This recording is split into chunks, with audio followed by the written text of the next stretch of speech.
Okay. Hi, this is James with Beee Prepared Homestead. Just wanted to recap what my wife and I and stepson have done over the course of the last 6 months. We've accomplished quite a lot out here.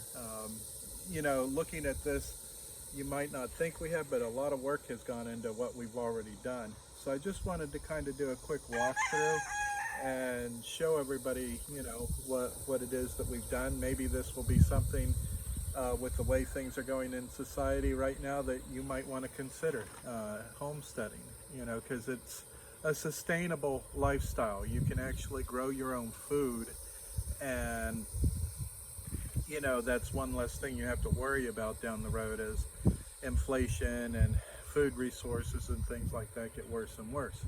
So that being said, if you like this video, please feel free to hit the like button. If you like it a lot, subscribe to the channel. I would really appreciate that if you subscribe, or if you like, because that certainly helps us out too. So I'll go ahead and we'll just do a walkthrough of the things that we've accomplished out here, and I'll be a little descriptive, as to what it took to do it. This is our greenhouse. This was one of the first things that we as a family put together, and we had originally put another greenhouse together. It was one of those flimsy ones with a real skinny aluminum inner framing. Unfortunately, at least where we are here in Georgia, we get some pretty interesting weather with a lot of wind issues. So that one lasted about a week and it was gone. So we ordered a chicken run and we converted it into a greenhouse. I took the plastic from the old greenhouse, put it over this one. Seems to work decently. I can't have it fully covered. I have to ventilate it because of the type of weather we get here. It just, with the wind we get, your greenhouse has got to be able to have air flow through it, or else you'll lose the greenhouse. But we're going to be putting some new baby plants in here, things like that. What's left in here are spring plants. There's miscellaneous ones left, but we're gearing up now to get our summer stuff down and start pulling out some of the stuff in the garden that we had in spring. On these tables here are these spools, spindles, whatever you want to call them. These are just herbs, things like that. We've got rosemary, sage, basil, dill, cilantro, citronella we're growing. So that's just some herbs that we have. We got oregano inside the greenhouse, things like that, so that when we cook, we're able to, use our own herbs to add to our meals. So this is the chicken run. This is the second thing we put together. When we first moved here, we started with 2 chickens. They were Rhode Island Reds. Unfortunately, one of them got, I think, what's called Marek's disease. I had to put it down. I guess young chickens can be susceptible to that, and once they get it, it's pretty much going to cause them eventually to have paralysis. But since then, we've added quite a few chickens into the run. Now the run itself is 10 by 30 foot, so they have some space in here to move around. I don't think we'll be adding any more space to this. We've got an additional 10 chicks, which we'll walk around and look at in a minute, that eventually will be out with the rest of them. So that'll put our count in the chicken run at about 23, 21 of them being hens, 2 being roosters. We did have 5 roosters yesterday. My wife and I, we got 3 of the roosters and we processed them. It's just 5 roosters is too many. They cause a lot of stress for everybody. The hens themselves, they fought a lot, and the 3 that got processed were also getting cocky towards me. When I go in there, I was getting challenged by the roosters. So the 2 roosters I kept were the 2 most passive roosters, and these 2 roosters seem to also get along with each other. I haven't seen them fight at all. So I kept the two that seemed to be the most passive of the roosters. So we're going to just walk down here a little ways, but you can see right here in the run, here's all our nice little chickens. And they're sweet, you know, you grow fond of them. These are for eggs primarily. We're not planning on really using them unless we have to for food. We got them for eggs. Over here, this is our latest addition to the homestead. This is a Quail Aviary. Now, originally, the cages that you see inside, that's what I was going to keep the quail in. However, I kind of decided that I thought it would be better for the quail if I put them in a large aviary, something where the grass could grow up through the mesh flooring. They're a seed-eating bird, so I'm just going to let the grass grow naturally in here and let it produce seed for them. I do put some food in. The nice thing with the quail, they actually don't require as much food as chickens. So like a 50-pound bag of quail food will last me a pretty long time with these guys, especially since they have other things that they can eat in here as well. These I'm raising primarily for meat. They're very, very, very easy to process. They grow extremely fast. So, you know, from egg to out here, I can, you know, have these guys out here in about 25 days from the time they hatch. And, you know, so it's a very pleasant experience. And when it comes to processing quail, they are easy. I mean, literally you can process a quail in under 5 minutes. So they're a very easy bird to process. They're cheap on your wallet. They're not quite as noisy as chickens, although the roosters do crow, but it's not like a rooster crow, like a chicken rooster crow. They have a different crow. They're right behind the bin. Sounds like a prehistoric crow. So, but yeah, most of them are hiding back there behind the bin right now, and but they're a neat little bird. We have some trees that we planted in here originally that we're hoping, you know, take off down the road so that we can have some fruit as well. This is a peach tree that we put in. I think this one is a self-pollinator. Over here we've got some blueberry bushes that we put in as well. And then the one plant that, believe it or not, my wife, she came up with the idea for it. It's called an elderberry, and it's a very, very good berry bush to have because the nutrients of elderberries is phenomenal. You'll see, you know, you can buy elderberry supplements in the health section, and that noise you just heard back there, that was a rooster quail that was just making his rooster noise. So that's some of the stuff we have right when you walk out our back door. We have a lot of birds. Our garden Chickens right there is right out here. We've gotten a lot out of the garden. I'm going to start on one side and work my way across it real quick. That way you can get an idea. But all of this over here, this is onion. A lot of it is going to be ready soon to pull. So that'll be exciting because we use a lot of onions in our cooking. Towards the end of the area down there, you can't really tell the difference, but we also have leeks growing.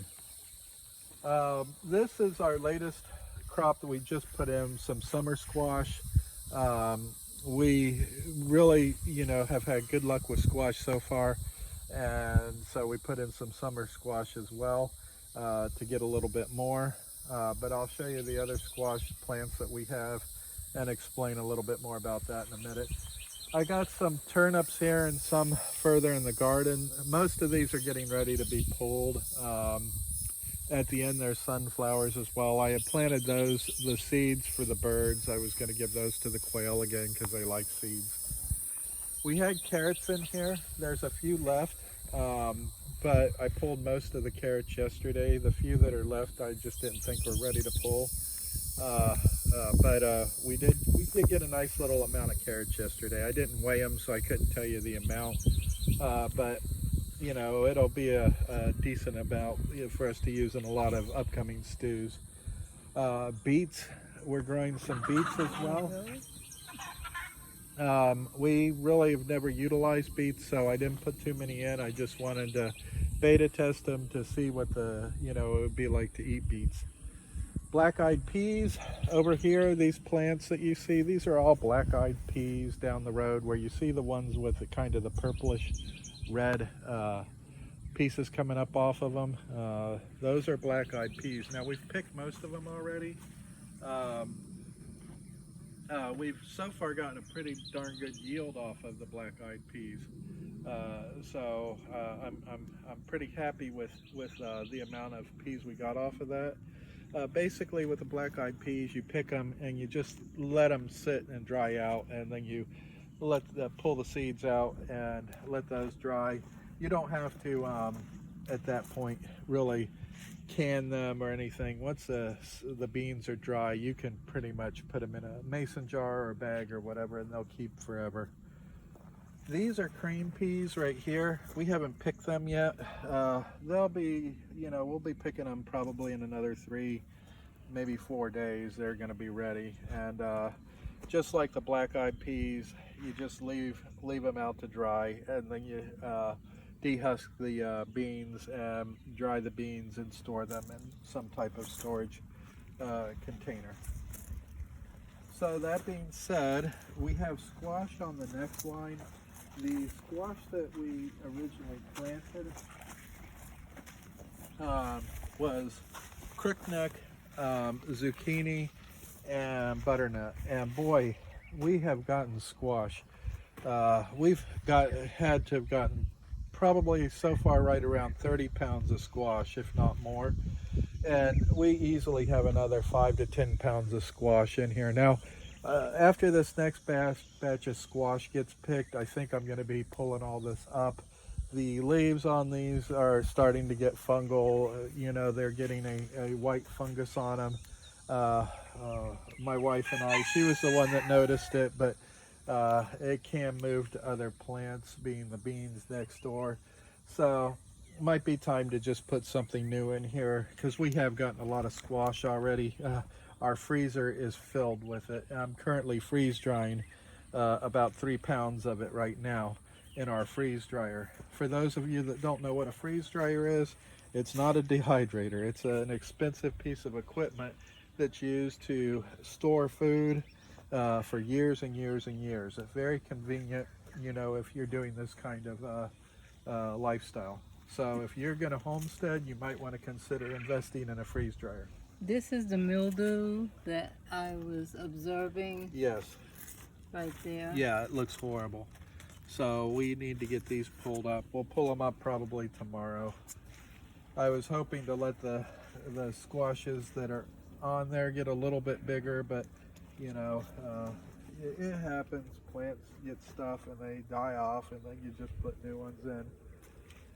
So behind us on this side are all of our tomatoes, and we've already pulled about 18 pounds of tomatoes off these plants, going all the way down the fence, and there's easily another 18 pounds of tomatoes on here that we still have to pick. The type of tomatoes that we chose, we have a Roma, we have a cherry, and then we have a beefsteak. So these are the Romas. The two that we're most impressed with right now from our growing here is the beefsteak and the cherry tomatoes. These cherry tomatoes, they were called a 1,000 something, I forget. Do you remember, Myrna? Super 100. Oh, Super 1,000. Super 1,000. And these guys are insane, the amount of cherry tomatoes we're getting is just phenomenal. They're everywhere. So our tomato harvest is going to be very good this year. The Roma tomatoes that we planted, we've run into one issue, and that's with these, and we've had it with a few of the other types too, a couple of the beefsteak, I believe, but these are getting like a bottom rot to them. So I'm having to pick these prior to them turning red, because once they start to redden, a lot of them get that rot, and you know, then they're pretty much no good. That we give them to the chickens. On the next row, this is okra. So we have a section of okra, and they're producing okra right now.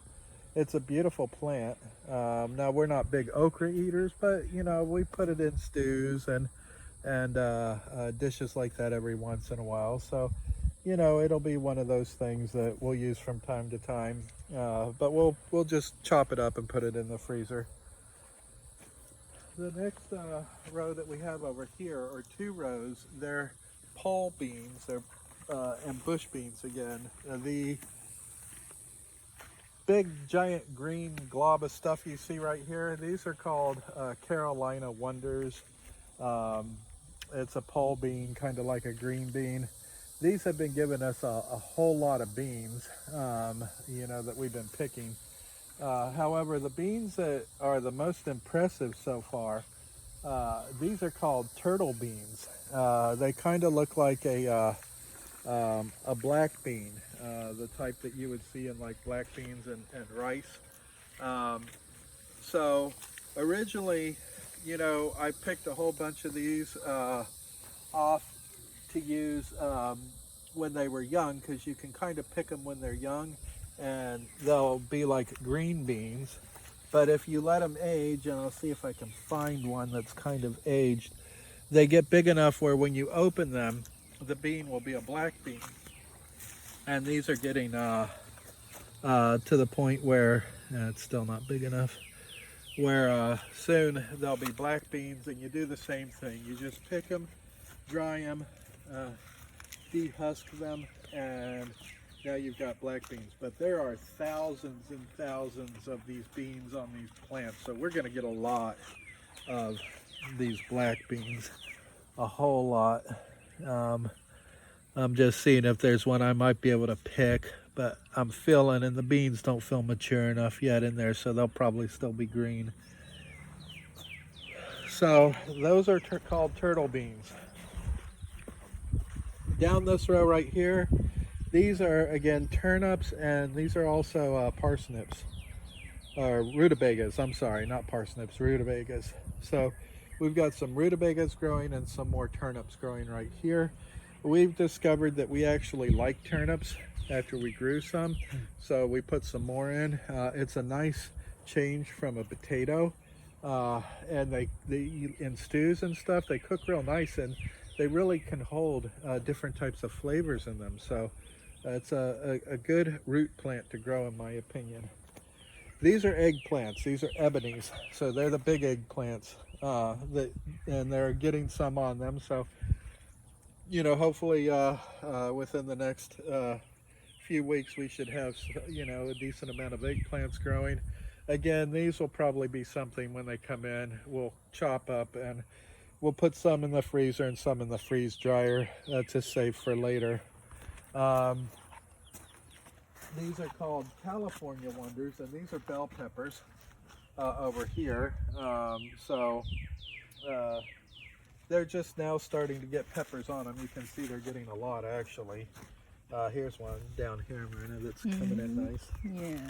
So, you know, what's a decent garden without bell peppers growing, right? And then we have a bean that started growing. It's been growing up over some of my bell peppers. I had planted asparagus beans when I first started the garden, and they didn't sprout. So I just thought the seeds were bad, because it was a real old packet of seeds, and planted something else. And then lo and behold, after everything else was coming in, I start seeing these bean plants popping out. And so we have asparagus beans kind of coexisting with with the Bell peppers. bell peppers right in this area. But this is an asparagus bean right here. They get real long. We haven't eaten any yet, but they look like they're going to be a tender bean. Now our corn, it's already starting to brown on here with a lot of them, and we have pulled some of the ears of corn. Now I know anyone that's done any farming is probably looking at our corn and saying that's not big enough, and you're right, our corn didn't grow tall enough. The ones that are browning, when we pull the ears off, they do have corn on them. For the most part, they are matured. Just I know that the corn plant itself, the stalk should probably be at least another, or a foot and a half in height. So we're lacking some kind of nutrients in this area. My wife researched it. They're heavy feeders. What do they eat again? A lot of iron. A lot of iron, And I guess, calcium. and calcium. So we probably need to really add that as a supplement into the garden. Next go with corn, wherever we're putting the corn, so that we can get a bigger stalk with a bigger ear of corn. But still, we've picked some already, and we've gotten at least 4 or 5 pounds of corn, and we'll get another 5-6 pounds out of this, if not more. These are Brussels sprouts. I don't think I'll grow them again. They have just, they were hard to grow and keep alive. The bugs love them. It's hard to keep bugs off of them. I don't think I'll be doing Brussels sprouts again. They're just, the maintenance of trying to keep them healthy is difficult, at least in our region. So we're going to move out to an area that I call south of the border.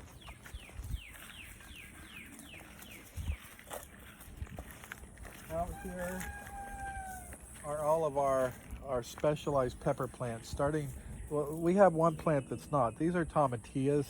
For those of you familiar with these get used in salsa and other things, but they're kind of like, I guess, a tomato type. They're not really a tomato, but they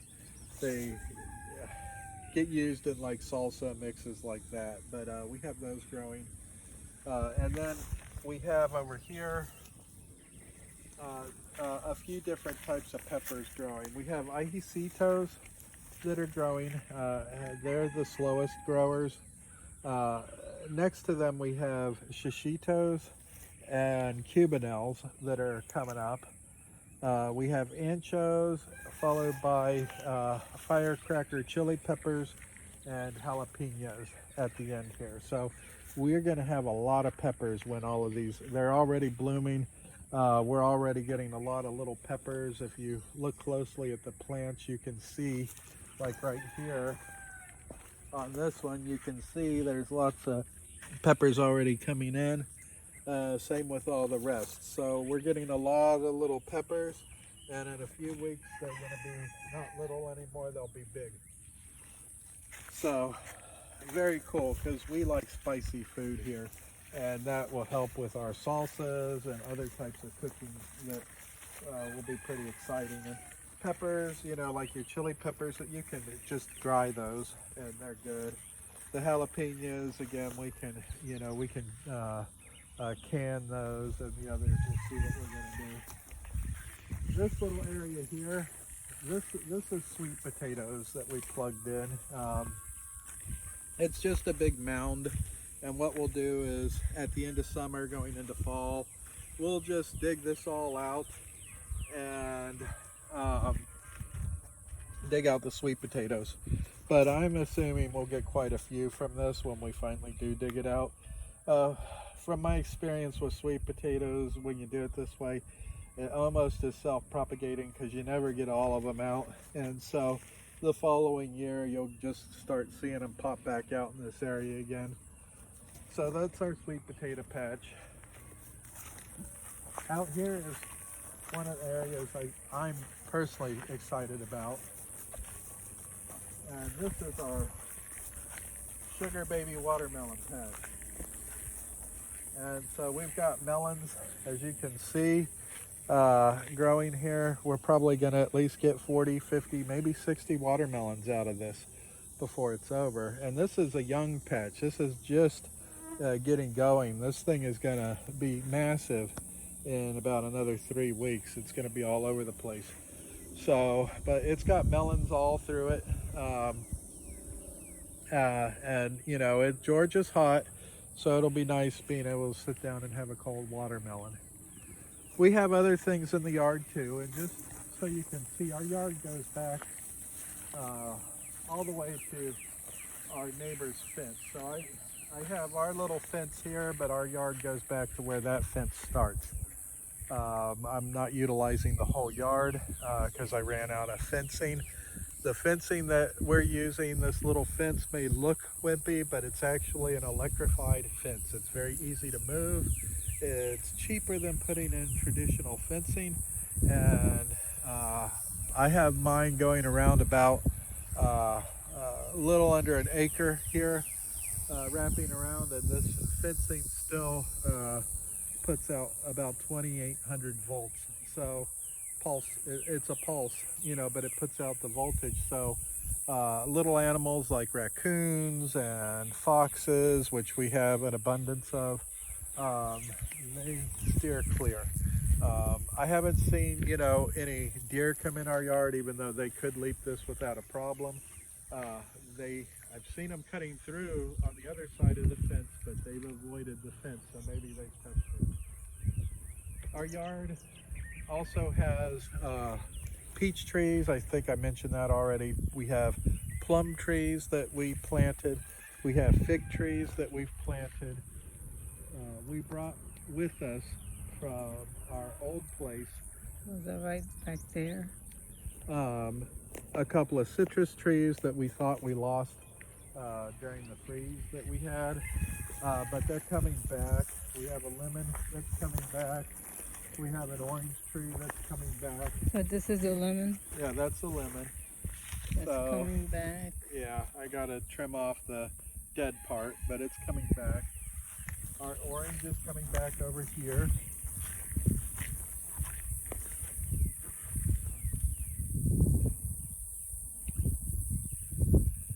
Now, pan out where the tree line is right there. When we first got here, when you opened our back door, about 30 feet past our back door, our yard pretty much looked like what you see out there, but everything was about 4 foot tall or higher. You couldn't even see our neighbor's fence. So that is what we had to clear, and it was a lot of work. That was one of the first things we did, was clear out the part of this property, and it was a massive effort. It took a lot of work, a lot of sweat and tears. There were a lot of big fire ant mounds. I got stuck on 2 of them at one point with the lawnmower, just to give you an idea how big the mounds get. On the other side of the fence, that's a fire ant mound right there. They're no joke. These fire ants in Georgia, they're everywhere. You know, Florida, we thought it was bad, but in Georgia, man, the fire ant problem here is crazy. So we tried, oh, and this is also a little key line we brought. Maybe it'll make it, I don't know. It's regrowing, you know, but it may be too far north for it to actually thrive in this environment once winter comes. We've got a couple of the little grapes we started. Well, if they get bigger, I'll expand the trellises on them. But we've got a green grape and a red grape, so we'll see if these shoot up, and then if they do, I'll expand the trellises for them.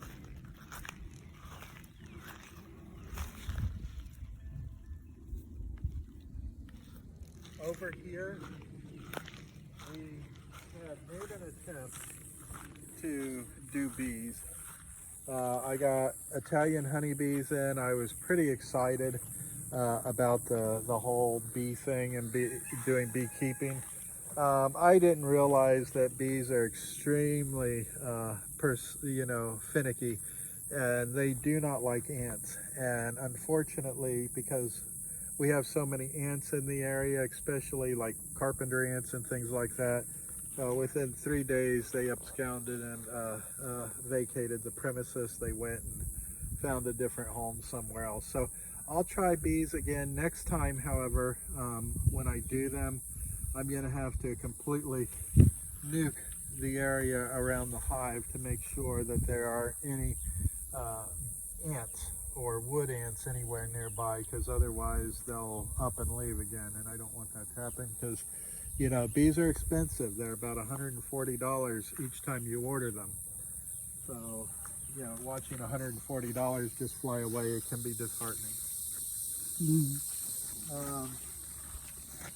This is an ongoing project I'm working on. I'll start it back up probably once we get through summer, because it's just too darn hot out here right now. I'm working on making a manual well. These are called shallow wells. I have all the parts for it. It's a lot of work, more work than I realized it was going to be, getting these poles down. As I got about another 14 foot to go yet before I think I'm going to even see water. But once I get it down there and find the free-flowing soil, then I should be able to have a manual well pump, which will be nice. You know, because in the world we live in today, God knows, you know, one day we may all wake up and have no power, and that's a very realistic thing. So what's a homestead if you don't have water to take care of your plants and your animals? So I'm working on that to make sure we have a backup plan. This little guy here is from the islands. It's I guess they call it an island cherry bush, and I honestly did not think this thing was going to survive. But I thought it was dead, and I came out one day and saw it, and it's, you know, it's coming back. So, you know, it's interesting. It produces a little fruit. They're not really cherries. They have a real unique flavor to them, but you know, again, it's another food source for us. It could be for the birds, things like that. So, you know, that's our current homestead. We have a lot of expanding to do yet. You know, our days are very busy out here. I get out here and my wife gets out here somewhere around 7:30 in the, well, before that, really about 6:45 is when we get out here. And we're out here working, you know, usually until about 11 o'clock when it gets too hot, and then we have to go in. But there's always stuff to do. I mean, it's we're not out here just sitting on our rears. So if you're thinking about homesteading, you're going to have to understand that if you want it to work, you're going to have to work. There's just no getting around it.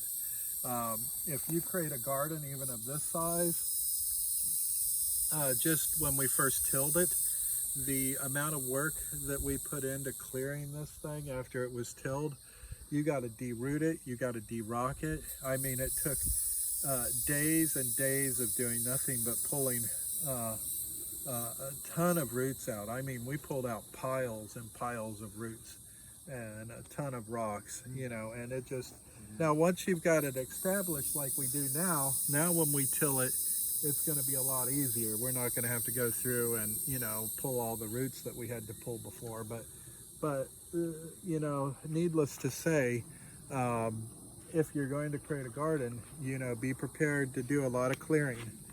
So anyways, that's what we've done so far, you know, on our homestead. We've done this within the last 6 months.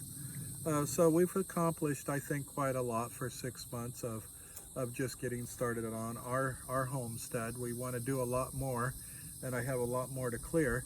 But if you, again, like this video, hit like, you know, on it. If you like it a lot, subscribe, you know, because I'm going to continue to put videos out, you know, and more and more as we go along. But, you know, you can always subscribe. You can always hit like. And share the video as well. And, you know, again, to all my friends and family members, we send our love out to all of you guys. And we always end our, you know, our little videos with a little saying, you know, it's always good to be prepared because, you know, we don't know what's coming around the corner in the very, very near future. With that, I'm signing off. You all have a great day. And now for the chicks that I said we were going to show.